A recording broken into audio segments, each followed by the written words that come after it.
What you manifest in your mind, you can bring to reality. Boom!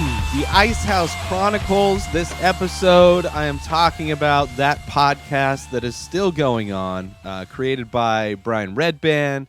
It's recorded out of the Ice House in Pasadena. It's a comedy club, one of the oldest comedy clubs in the country. Yeah,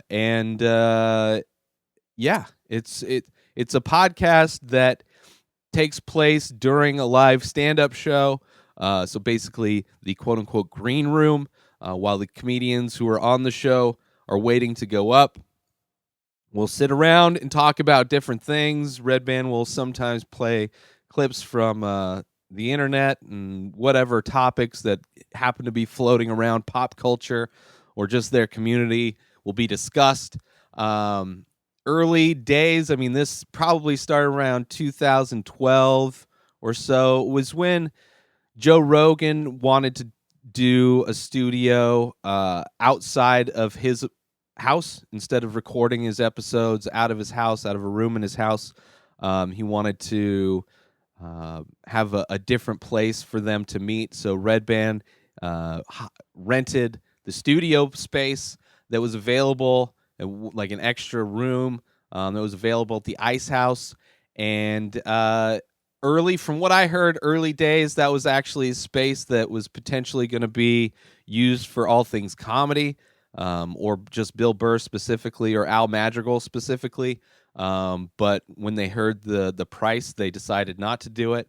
But told Red Band about it, and he liked it, and it worked out great. I mean, that's where a lot of podcasts started in Red Band's house, but so many of them really kind of sprouted at the Death Squad studios. I mean, even Joe Rogan's podcast really took off, and he used to do his podcast out of there for a long time, until he decided to get his own studio and have Jamie produce the podcast.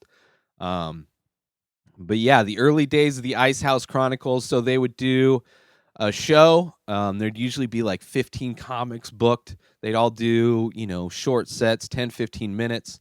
And it was the cream of the crop. It was like all-star shows. You were getting, Joe Rogan, Bill Burr, Burt Kreischer, Tom Segura. I talked about in a previous episode a time where I actually went to go meet up with Mike Maxwell, another artist, a friend of mine. Went to go meet up with him at the Ice House, and he was inside the studio. And I got to meet Red Band and Brandon Lickey. What is his name? I'm blanking on his name from the Lidkey. Ryan Lidkey? That's not right. I'm saying his name wrong, and it feels horrible. But he was one of the comedians, and I went in, and I hung out with them for a little bit in the studio, which was a trip being in the Death Squad studio in that like little back area where they had couches where people would hang out. So got to smoke a joint and just hang out there for a while. But I decided to go see the show. There was another time I went and just to go see the show, and it happened to be so there was this drama that happened between Red Band and Duncan Trussell, where Red Band wasn't paying comedians to perform on this show. It was more of it's exposure for you, even though he was making money selling tickets to the show that he put on. He wasn't paying the comedians. So him and Duncan had a huge falling out. Red Band, I remember the episode. I was at my girlfriend's house, and I woke up, and there was all this drama going on, and I had to watch the episode where Red Band was like cussing out Duncan. Duncan wasn't on the show, but it was like him and like Ari or something like that. It was crazy. It was this big drama show. And eventually Red Band started paying the comedians, and Duncan Trussell went back and reunited, and they became friends again. And at that show of the Ice House Chronicles, where Red Band and Duncan Trussell became friends again, this is kind of a rift, man. They're both part of this huge group of friends of comedians, and it's weird when there's like a rift like that. But Red Band gets emotional, and he gets emotional, and he's just like, he not only acts like a child, he kind of responds like a child in a lot of ways. Um, but he's done a lot of great things for a lot of comedians. So it's good that they met up. But I was at that show, and it was a crazy lineup. It had, Red Band, Joe Rogan, Duncan Trussell, Joey Diaz, Bill Burr, Burt Kreischer.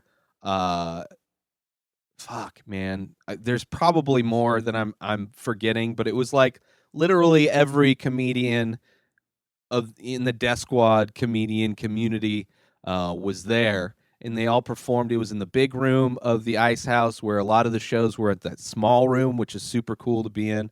I think I've been there a few times now that I think about it. But that one show where Duncan Trussell and Red Band made up, and it was cool to like go to the comedy show and then go home and watch the podcast Ice House Chronicles, where everything behind the scenes was taking place. And you can still go watch that episode. I don't know specifically where it is, but if you go to deathsquad.tv and you search Ice House Chronicles, Red Band has all of the episodes there.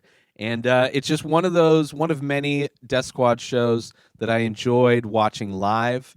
It was always, because you never knew what would happen. Crazy things would happen sometimes.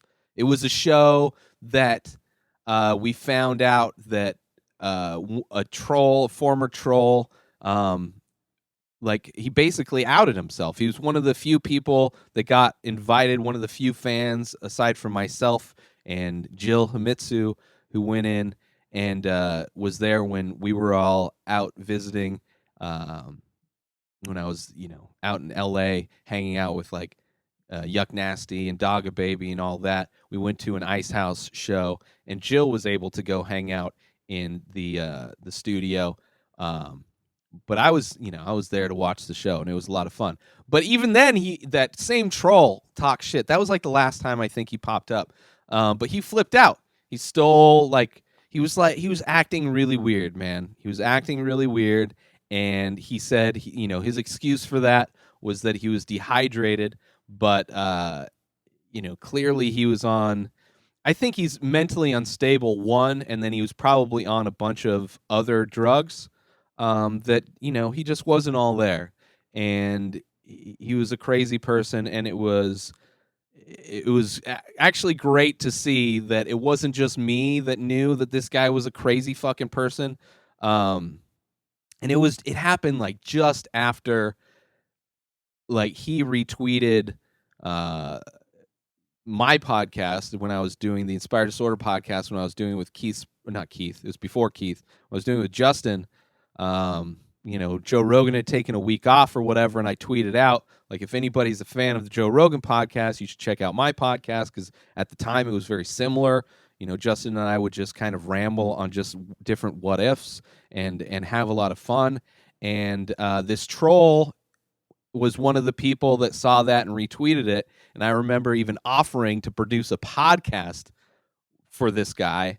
But then literally that craziness happened, and I'm watching the insanity of it happen live on the podcast, where he's like, this troll gets invited, and I didn't even know he was a troll then, but you could see he just flips out. He flips out and he scares everybody, and it was a lot of fun to watch, and I got to recap it on the show, and it was just one of those moments that, my podcast took off from that.